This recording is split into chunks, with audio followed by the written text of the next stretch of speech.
Hello, this is Dr. Khalsa. I'm here to help mentor teachers and university supervisors access the observation forms in TK20, fill them out using the rubric, and submit them. So here we are in a university supervisor account, which is very similar to the mentor teacher's account. So we're under the Home tab, and I'm going to slide down here on the left menu until I see Field Experience. Click on Field Experience, and right in the middle of the page is the name of the student who this particular account, person's account, is observing. So we're going to click there, and now you're going to be taken to the Field Experience binder, or what we call the internship binder.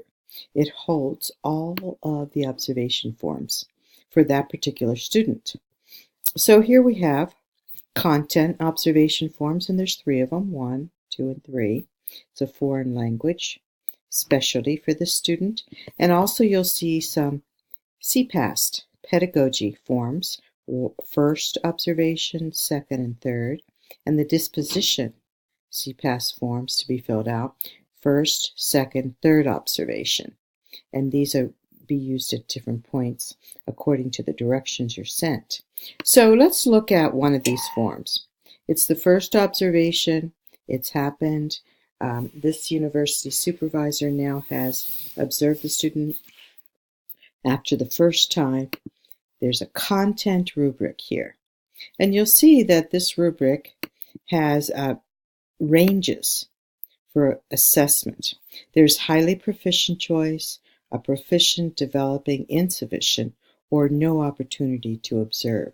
So now I'm going to go back out because you don't really know what these ranges mean until you read the definitions up here. So highly proficient is defined, proficient, developing, and insufficient. Those definitions are there. And now we're going to pay attention to the left side of the rubric. That is a description of the criterion. So here you're going to remember and obtain from your notes aspect of the observation that fits this criterion, and then you're going to store the student. So the student looks like it was developing here, and I read the definition above, but I also read this to determine what I would give that student.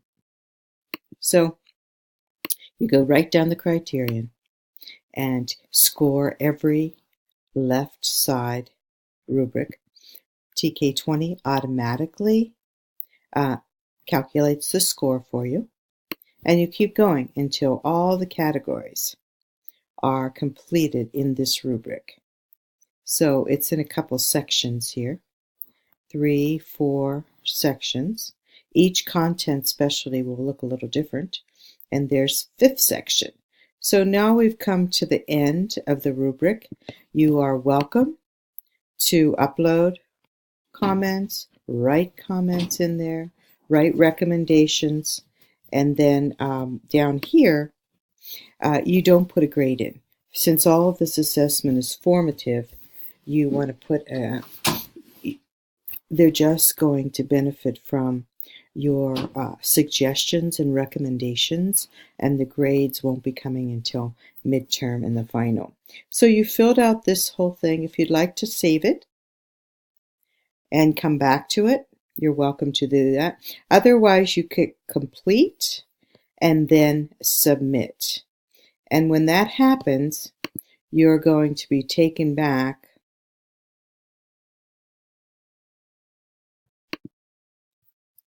to this page here. And the second observation, you'll conduct it the same way. So each observation has 3 forms: a content, a CPAST pedagogy, and a CPAST disposition. Everything that you need to complete on an observation is right here in the TK20 Field Experience binder. Thank you.